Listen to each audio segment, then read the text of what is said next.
What's up, everybody? I'm Tyler Caldwell. I'm Alan Britt. And today we want to talk about Arturo Fuente and maybe some cigars that you overlook in their portfolio. Yeah, I think anyone who has been smoking cigars for any amount of time, you're familiar with Fuente. Absolutely. In the smallest of humidors, in smoke shops, they're going to have some Fuente in the humidor. And a lot of these cigars, once you get into the hobby, you kind of smoke the more available things, and you might nerd out, get deeper into it. And if you're anything like me or yourself, I'm sure you can overlook some of these classics. And absolutely, it's good to come back and revisit old friends. Working in the retail side of this business for way too long, I've always noticed like two types of Arturo Fuente cigar smokers. You've got the guy who wants that, budget-friendly, everyday smoke. They're leaning towards the Bravas. They're leaning towards the Curly Head Deluxe. Yep. Also very incredible cigars for what you pay for them. Yeah, heck of a price. But then on the opposite end of the spectrum, you've got the guy who wants the Opus X. He wants, in all their iterations, whether it's what you could consider like a regular production Opus X or like the really, really hard to find ones. Opus X smokers are the only type of consumers I've ever seen walk into a shop and say, "Oh, you don't have Opus? Well, have a nice day." Yeah. But with that being said, Arturo Fuente has such a massive portfolio that there are so many cigars that get overlooked over time, and myself included. I have been one of those people. And I know over the past week or so, we've actually ventured into getting our hands on some Arturo Fuente cigars that maybe we never gravitated towards often or at all. Yep. And we kind of did some research into what we wanted to talk about today.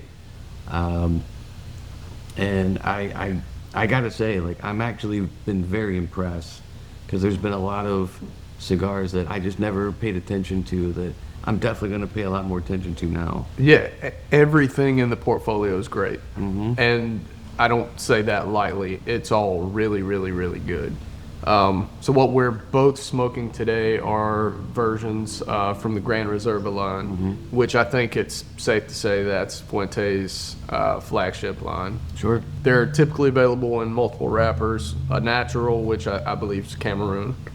I believe so. A shade, a Maduro, and sometimes a bit harder to find, but the Rosado sun-grown. Sure. Well, like in the 858 that you're smoking, they do have a regular production sun-grown. Yeah. But if you can ever get your hands on the Rosado sun-grown, it comes out fewer and far between within releases, but it's absolutely box-worthy. Yeah, that cigar has kind of grown its own almost Opus X following. Sure. You could say it's like the Opus X of the 858 line. Yeah. And just the 858 line in general, I have a history, a personal history with this cigar long before I ever dreamed I'd sell tobacco for a living. I was an electrician, and I would stop I had an hour ride home, and I would stop at this little smoke shop that barely had anything, just Fuente and Drew Estate products. Mm-hmm. So that was when I was kind of cutting my teeth in cigar smoking. Sure. And I would smoke these 858 Maduros on the way home, and back then I smoked like a freight train, so I'd killed it in an hour. Sure. But this immediately, I haven't smoked one in years. I mean, it's got to be 6, 7, 8 years. And man, this like immediately took me back. It's just so good. There's something nostalgic about it for sure. I am smoking the Selection Privada number 1 in the shade grown variation, and I actually smoked one of these for the first time last week doing our research and everything, and I gotta say, like, I've kind of been having that like hankering for another one. Yeah. So I'm really glad that we're doing this video so I can smoke another one. Yeah. What's interesting to me about this cigar is, and I hope this makes sense, but this is what I think of when I think of like the phrase like back in the day. Like, we've all been in cigar lounges where you're around the old timers who were always like, back in my day kind of conversations. Yeah. And a lot of the topics are, back in my day, these cigars costed this, or, they didn't make all these fancy, intricate cigars back in my day like they do now.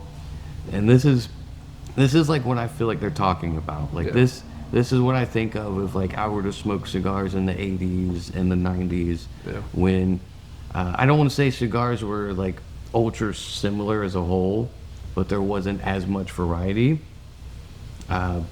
But it gives me like a nostalgic feeling for them, if that makes sense. And if this is what it was like to smoke cigars, especially during like the 90s, like cigar boom, I would have been very happy with it. Yeah, this to me, I get the same vibe, and I'm sure it's more prominent in the Maduro than the shade grown.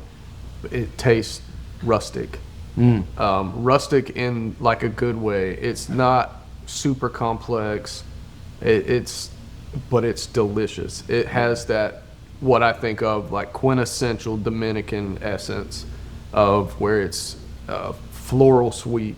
Sure. But then that Maduro wrapper, it's so roasty and just kind of dark in tone overall. Sure.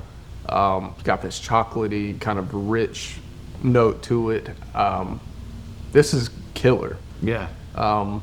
And it's one of those that you immediately smoke and you're like, I should smoke more of these.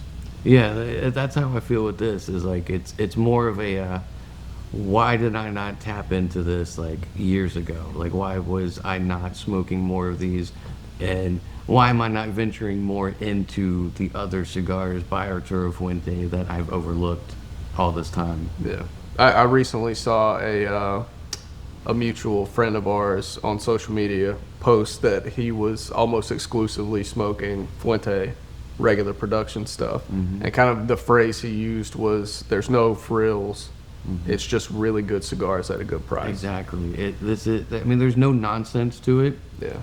Just a perfect, well affordable everyday smoke. Yeah. I will absolutely be getting a box of this one, and I'm very much looking forward into deeper diving into the Arturo Fuente portfolio and see what other hidden gems I've been missing this whole time. Yeah, there's so many that kind of, I look back at my older days, so the Gran Reserva obviously, but like Chateau Fuente, I've got specific memories of years ago sitting in my backyard smoking like a King Bee or a Queen Bee, and just going on that journey of finding out what I like. Sure. And yeah, revisiting those cigars is, I think, important for your journey as a cigar smoker. Because things I liked back then, I'm not super fond of now. Sure. And things I love now, I maybe would have not enjoyed, 10 years ago. No, absolutely. It makes a lot of sense. But for you guys watching, let us know in the comments what is your favorite Arturo Fuente cigar. If you are not familiar with Arturo Fuente, they have a lot to choose from. So don't be afraid to try out all their cigars. They've got inexpensive, they've got luxury status, and they've got everything in between. So check them out.